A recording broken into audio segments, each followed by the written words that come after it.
السلام علیکم، جمال Siddiqui DTR Chicago. آج ہم تھوڑا سا تاریخ کے اوپر بات کریں گے۔ تاریخ بہت بے شمار لوگوں کا شوق ہے، وہ تاریخ سے دلچسپی رکھتے ہیں اور تاریخ سے پرانی تاریخ کو جاننے کی کوشش کرتے ہیں، مختلف ملکوں کی، مختلف واقعات کے بارے میں، مختلف چیزوں کے بارے میں۔ لیکن مسئلہ یہ ہے کہ ہم لوگ جب تاریخ میں دلچسپی لیتے ہیں اور ہم معلومات حاصل کرنا چاہتے ہیں تو ہم تاریخ کی کتابوں سے مدد لیتے ہیں اور یا کوئی ڈاکومنٹری یا کوئی ایسی چیز دیکھتے ہیں۔ لیکن مسئلہ یہ ہے کہ جو ہمارے تاریخ دان ہیں، چاہے وہ کسی ملک سے تعلق رکھتے ہوں، انہوں نے جو بھی تاریخ لکھی ہے، جس کے بارے میں بھی لکھی ہے، اپنے ملک کے بارے میں، اپنے مذہب کے بارے میں، اپنی سیاست کے بارے میں یا واقعات کے بارے میں، انہوں نے اپنا مفاد مد نظر رکھا ہے۔ یعنی یہ کہ جیسے میں ہوں، میں اگر اپنی تاریخ لکھنے لگوں گا اپنے کلچر کی، اپنے پاکستان کی، اپنے شہر کی، تو میں کوشش کروں گا کہ اس کے اندر جو منفی باتیں ہیں ان کو میں حذف کر جاؤں اور صرف اچھی اچھی باتوں کا ذکر کروں۔ تو مطلب ہر ملک میں، اور ایک یہ فطری بات ہے کہ ہر ملک کا شخص جو ہے وہ اس چیز کو مد نظر رکھتا ہے کہ جب وہ اپنی تاریخ بیان کرے تو اس میں سے جو اس کے گھناؤنے کردار ہیں ان کو ختم کر دیں، اور مسلسل یہی ہوتا چلا آ رہا ہے۔ کیونکہ آپ دیکھیں کہ تاریخ میں جو نام ہے، مسولینی ہے، ہٹلر ہے، اور نیپولین بوناپارٹ ہے، اور دوسرے بڑے بڑے دنیا کے بڑے لیڈر ہیں جن کا نام آج تک موجود ہے، لیکن ان کے بارے میں جب ان کے اپنے لوگوں نے تاریخ لکھی تو بہت ساری باتوں کا ذکر نہیں کیا۔ جو دوسرے ان کے مخالف جو تھے، جو دشمن تھے، انہوں نے جب وہ تاریخ لکھی تو انہوں نے اس کو ایک ظالم، جابر اور بہت ہی بری شخصیت بنا کر پیش کیا۔ تو ہر جگہ یہی ہوتا ہے۔ ہمارے ساتھ یہ مسئلہ یہ ہے کہ پاکستان کی تاریخ جو ہے مختلف لوگوں نے لکھی ہے اور مختلف اس میں جو ہے چیزوں کو حذف کر دیا، بہت ساری چیزوں کا اضافہ کر دیا، تو پتہ نہیں چلتا۔ لیکن ان سب سے ہٹ کر ایک بات بڑی عجیب سی ہے کہ ہماری ایک بحث چل نکلی ہے جو ابھی تک جاری ہے اور جو مطلب ختم ہونے کا نام نہیں لیتی۔ ہم آگے بڑھنے کی نہیں سوچتے، بلکہ ہم یہ دیکھتے ہیں کہ جی پاکستان کس نے بنایا۔ ہر آدمی کلیم کرتا ہے کہ جی میں نے پاکستان بنایا تھا، میں نے بنایا تھا۔ بھائی چلو مان لیا بنایا تھا، تو اس سے آگے ترقی کرنے میں کیا مدد ملے گی؟ ترقی اسی وقت ہو سکتی ہے، آگے پاکستان اسی وقت بڑھ سکتا ہے جس نے بھی بنایا، جو کچھ بھی کیا، آپ اس میں اپنا کردار ادا کریں اس کی ترقی کے لیے۔ بحث ہے جناب، یہ کراچی جو ہے ہمارا شہر ہے، وہ کہتا ہے ہمارا شہر ہے۔ میں نام نہیں لوں گا، مگر ہر شخص یہ کلیم کرتا ہے کہ جی نہیں، یہ تو ہمارا شہر ہے۔ بھائی ٹھیک ہے، تمہارا شہر ہے، اس کو بناؤ تو ہر شخص یہ کلیم ضرور کرے گا کہ یہ ہمارا شہر ہے، یہ ہم نے بنایا ہے۔ کوئی یہ نہیں ایکسیپٹ کرے گا کہ تباہی کس نے کی ہے، اس شہر کو تباہ کس نے کیا، کراچی کو۔ پاکستان کی یہ حالت جو ہے اب، جو ترقی نہیں کر پا رہا ہے، وہ کس کی وجہ سے ہوا؟ پاکستان کا آدھا حصہ جو چلا گیا وہ کس کی وجہ سے گیا؟ اس پہ کوئی بات نہیں کرے گا۔ ہم نے بنایا، ہم نے بنایا، ہم نے بنایا، بس اس کے اوپر بات ہوتی رہے گی۔ حالانکہ بات یہ ہے کہ ان باتوں کا کوئی فائدہ ہی نہیں ہے کہ ہم نے بنایا اور ہم نے یہ کیا۔ تو تم نے تو بنایا تو، لیکن تباہی کی طرف کیوں لے کر چلے گئے اس کو؟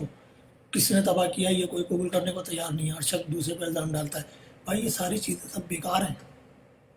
جس وقت پاکستان ایوب خان کے دور میں ترقی کے مراحل طے کر رہا تھا تو کوریا سے ایک وفد آیا تھا صرف یہ دیکھنے کے لیے کہ ان کے پاس کیا چیز ایسی ہے، کس طرح سے ترقی کر رہے ہیں، ان کی کیا پلاننگ ہے، ان کی کیا پروگرامنگ ہے، کیا پروجیکٹ ہیں۔ وہ یہ معلوم کرنے آئے تھے، وہ سارا سب کچھ کر کے، سب کچھ پلان بنا کے اپنے ملک گئے اور انہوں نے کام شروع کر دیا۔ ملائیشیا، سنگاپور، دوسرے جو چھوٹے ملک تھے، سب پاکستان کی طرف دیکھ رہے تھے کہ پاکستان کس طرح سے ترقی کر رہا ہے، کیا وجہ ہے، ہم بھی مطلب اس کو جو ہے اپنائیں اس چیز کو۔ انہوں نے اپنایا، آج ہم ان کی طرف دیکھ رہے ہیں کہ انہوں نے جو ترقی کی وہ کیسے کری ہے اور ہمیں ویسے کرنا چاہیے۔ بھائی آپ سے ہی سیکھ کے کی ہے انہوں نے، آپ سے سیکھ کے ترقی کی ہے انہوں نے، اور آپ ان کی طرف دیکھ رہے ہیں کہ انہوں نے کس طرح سے ترقی کی ہے تو ہم بھی ویسے ہی کریں۔ مطلب یہ ہے کہ بھائی محنت، ایمانداری، جذبہ، ملک کے لیے سوچنا، اپنے قوم کے لیے سوچنا، اپنے آپ کو متحد کرنا، یہ چیزیں ہیں جن سے قومیں بنتی ہیں۔ بگاڑنے کے لیے ایک لمحہ چاہیے، مگر مسئلہ یہ ہے کہ اس سے منع۔ اصل بات تو یہ ہے کہ پاکستان بنانے کی بات چلے شروع کر دیتے ہیں۔ کہتے ہیں کہ جی کلیم کرتے ہیں لوگ کہ بھئی پاکستان کے لیے بڑی قربانیاں دیں، اور کون سی؟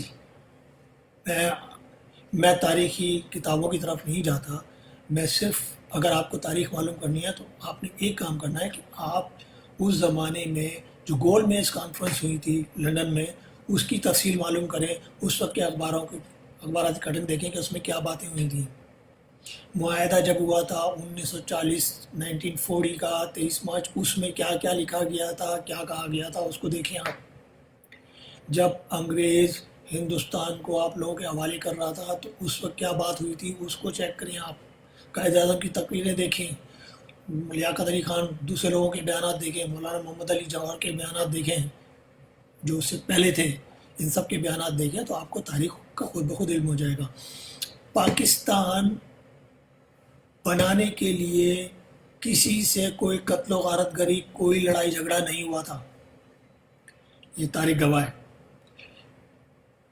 پاکستان تو بعد میں بنا، انگریزوں کو صرف ہندوستان سے نکالنے کی بات تھی، وہ تحریک آزادی کہلاتی تھی۔ اس تحریک آزادی میں مسلمان، ہندو، سکھ، عیسائی، تمام مذاہب کے لوگ موجود تھے جو انگریزوں سے لڑ رہے تھے، جنہوں نے انگریزوں کا تسلط ماننے سے انکار کر دیا تھا، اور وہ کہتے تھے کہ تم واپس جاؤ، ہمارا ملک ہمارے حوالے کرو۔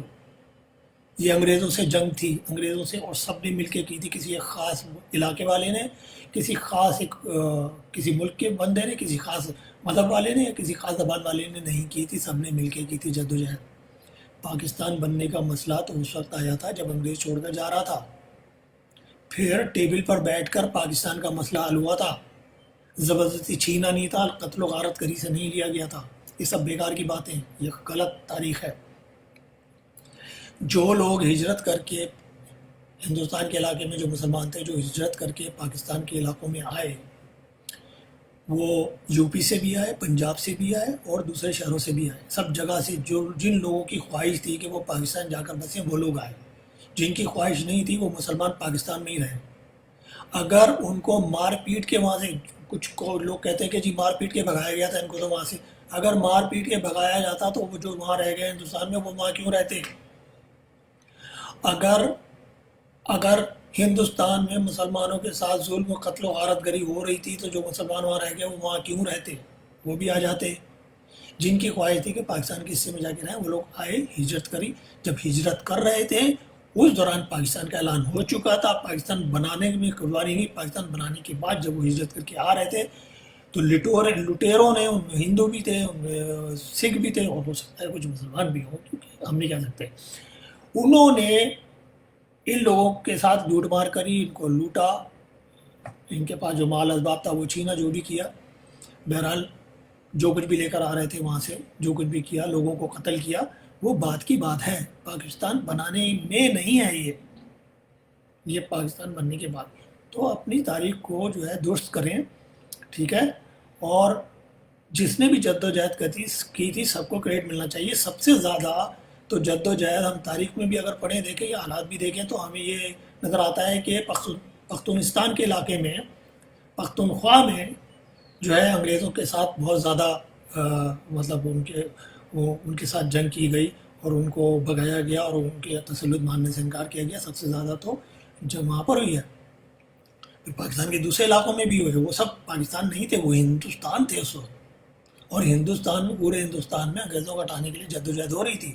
اس زمانے میں مسلمان ایسے بھی تھے جو انگریزوں کا ساتھ دے رہے تھے، وہ لوگ بھی جو ہندوستان میں رہتے تھے، اور جو پاکستان جو بن گیا اس حصے میں، ہندوستان کے اس حصے میں بھی رہتے تھے، انہوں نے بھی بڑے بڑے جاگیردار، زمیندار جو آج کل سیاست میں بھی آئے ہوئے، ان کے آبا اجداد نے انگریزوں کی حمایت کری تھی اور ان کی طرف سے مسلمانوں کو نقصان پہنچایا تھا۔ تو یہ تو سب کا نقصان پہنچایا، خالی ہندوؤں نے یا سکھوں نے یا عیسائیوں، انہوں نے کسی نے نہیں، نہ مسلمانوں نے کسی کو، سب نے ایک دوسرے کو نقصان پہنچایا اپنے اپنے مفاد کے لیے۔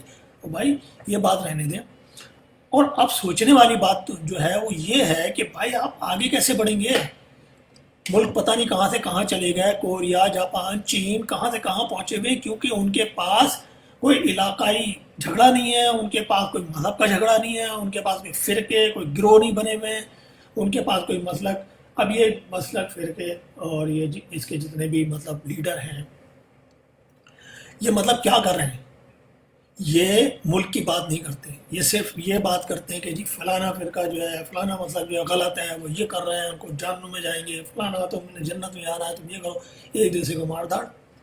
ابھی جو واقعہ ہوا ہے دیکھیں، تازہ واقعہ، مجھے نہیں پتا کس نے کیا، چاہے وہ دشمن ممالک نے کیا ہو، چاہے کسی نے بھی کیا ہو، لیکن ہمارے اندر نفرت ہے، کیونکہ ہم جب یہ واقعہ دیکھتے ہیں تو ہمارے بیچ میں ہم نے بھی لوگوں کے کامنٹس دیکھے جس میں انہوں نے مطلب ایک دوسرے کو برا بھلائی کہا ہے۔